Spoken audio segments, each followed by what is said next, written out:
Queridos irmãos, uma boa noite a todos. Estamos mais uma vez reunidos por o Evangelho no Lar.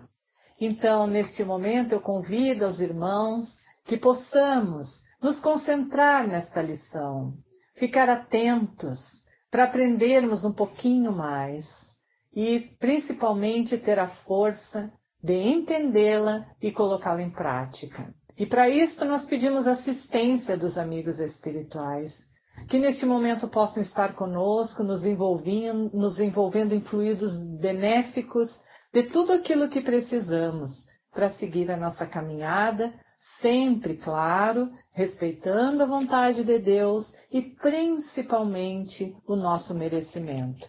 Então a lição hoje que nos coube é do capítulo 5º, Bem-aventurados os aflitos, motivos de resignação. Por estas palavras, bem-aventurados os aflitos, porque serão consolados, Jesus indica ao mesmo tempo a compensação que espera aqueles que sofrem e a resignação que faz abençoar o sofrimento como prelúdio da cura. Essas palavras podem ainda ser traduzidas assim: deveis considerar-vos felizes por sofrer, porque as vossas dores neste mundo são a dívida das vossas faltas passadas. E essas dores suportadas pacientemente sobre a terra vos poupam séculos de sofrimento na vida futura. Deveis, estar felizes porque Deus transformou vossa dívida, permitindo pagá-la presentemente, o que vos assegura a tranquilidade para o futuro. O homem que sofre semelhante a um devedor, que deve uma grande quantia a quem diz o seu credor: se me pagardes hoje mesmo a 100ª parte da dívida, eu vos darei quitação de todo o resto, e sereis livre. Se não o fizerdes, eu vos perseguirei até que tenhais pago o último centavo. O devedor não seria mais venturoso, suportando toda sorte de privações para se liberar, pagando somente a 100ª parte do que deve, ao invés de se lamentar do seu credor, não lhe agradeceria? Tal é o sentido destas palavras: bem-aventurados os aflitos, porque serão consolados. São felizes porque se quitam, e depois de se quitarem estarão livres. Mas se, quitando-se inteiramente de um lado, endivida-se do outro, não se alcançará jamais a libertação. Ora, cada nova falta aumenta a dívida, porque não há uma só, qualquer que seja, que não arraste consigo sua punição forçada, inevitável, que se não for hoje, será amanhã, se não for nesta vida, será na outra. Entre essas faltas, é preciso colocar em primeiro plano a falta de submissão à vontade de Deus. Pois quem murmura nas aflições e não as aceita com resignação, e como uma coisa que se deve merecer, quem acusa a Deus de injustiça, contrai uma nova dívida que faz perder o benefício que se poderia retirar do sofrimento. Por isso seria preciso recomeçar, absolutamente como se a um credor que vos atormenta pagasseis prestações, tomando-lhe a cada vez um novo empréstimo. À sua entrada no mundo dos espíritos, o homem está ainda como o obreiro que se apresenta no dia do pagamento. A uns o Senhor dirá: eis o prêmio dos vossos dias de trabalho. A outros, aos felizes da terra, aqueles que tenham vivido na ociosidade, que colocaram sua felicidade na satisfação do amor próprio e dos prazeres mundanos, ele dirá: a vós nada cabe, porque recebestes vosso salário na terra. Ide e recomeçai a vossa tarefa. O homem pode abrandar ou aumentar a amargura das suas provas, pela maneira que encara a vida terrestre. Ele sofre tanto mais quanto veja mais longa a duração do sofrimento. Ora, aquele que se coloca no ponto de vista da vida espiritual, abarca de um golpe de vista a vida corporal. Ele a vê como um ponto no infinito, compreende-lhe a brevidade e se diz que esse momento penoso passará bem depressa. A certeza de um futuro próximo mais feliz o sustenta e o encoraja. E ao invés de se lamentar, agradece ao céu pelas dores que o fazem avançar. Para aquele, ao contrário, que não vê senão a vida corporal, esta lhe parece interminável, e a dor pesa sobre ele com todo o seu peso.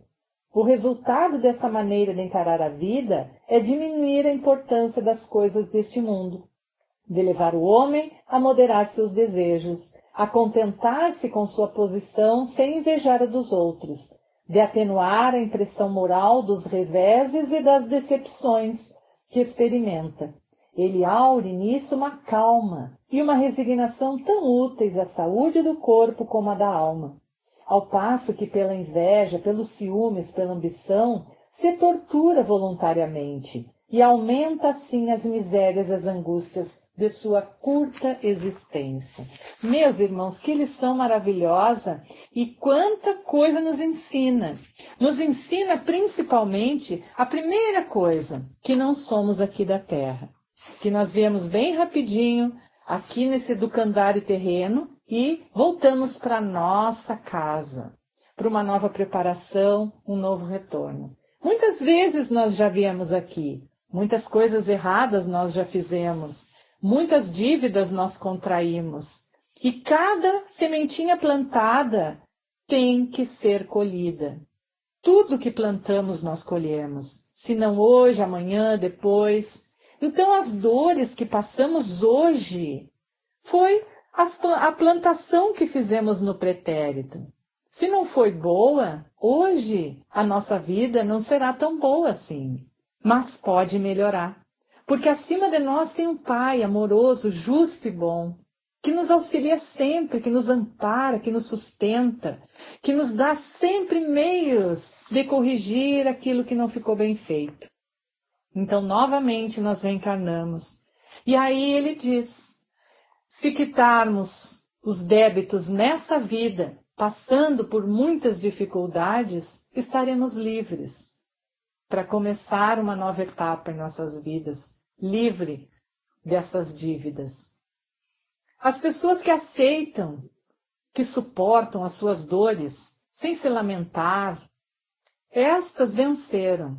E isso aí é indício desse final de provas, de expiações. Agora, aquelas pessoas que vêm, que se lamentam das dores, que estão sempre para baixo, que não sabem aceitar as suas dificuldades e com isto ficam de mal com a vida, de mal com as pessoas, que brigam por qualquer coisa, que tudo as impacienta. Essas pessoas não aceitaram as suas provações e com certeza terão que refazer a caminhada, porque pode-se dizer que foi tempo perdido. Então nós temos que compreender que tudo que passamos tem um motivo justo, porque o nosso Pai é justo. E não deixe que nenhum de seus filhos suporte aquilo que não precisa suportar. Então vamos aceitar as nossas dores, as nossas dificuldades com fé, com entusiasmo, com alegria. A alegria é muito importante. Alegria na nossa vida não é sair por aí dando risada, indo a festas, fazendo coisas assim para mostrar que está feliz, que está alegre. Não. A alegria é interna, é aquela paz da consciência, aquela paz de saber que hoje eu não magoei ninguém, eu não feri ninguém, eu auxiliei todos aqueles que a mim chegaram, eu fiz o meu melhor. Esta é a alegria que não é deste mundo, não é daqui da Terra.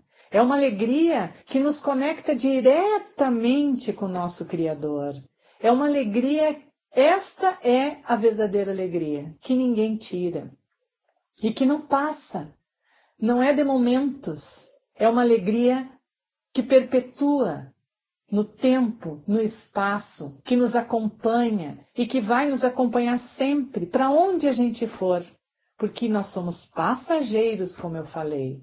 Então, o que a gente leva daqui são as nossas ações, a nossa alegria interna, a nossa paz, a paz da nossa consciência, as amizades que fazemos aqui, o que conquistamos aqui, o bem que fazemos, os nossos pensamentos, as nossas atitudes, as nossas ações. Isto é o que a gente leva.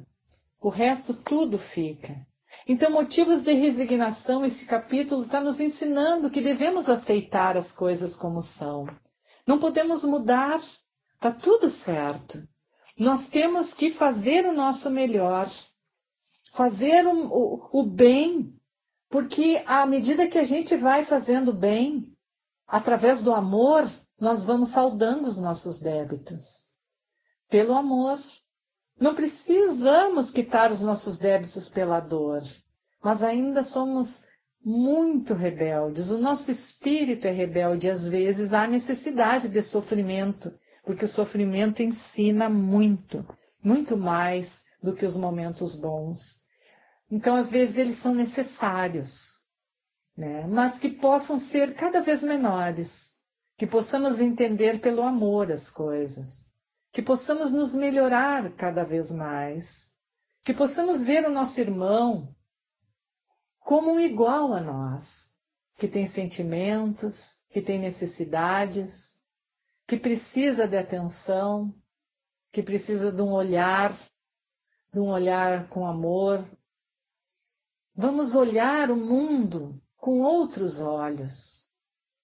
Vamos ver tudo aquilo que chega até nós, que com certeza tem a mão do nosso Pai, que só deixa que chegue até nós aquilo que merecemos e que necessitamos. E que neste momento, então, esta corrente de luz formada por este Evangelho, em cada lar, possam se expandir, envolver toda a nossa cidade, envolver todos os necessitados, os doentes, seja do corpo físico, campo mental, espírito.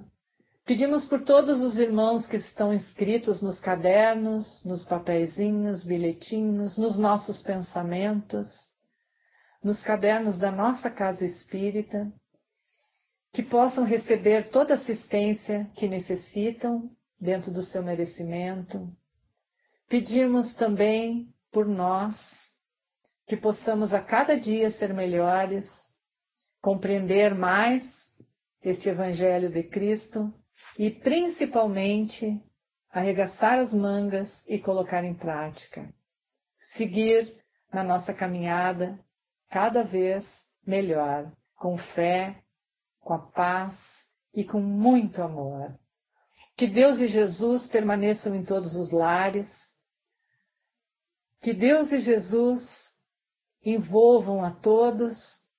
Que possamos ter uma ótima noite de sono, também de trabalho, de estudo, para nossa melhora. Fiquem em paz e gratidão por este Evangelho.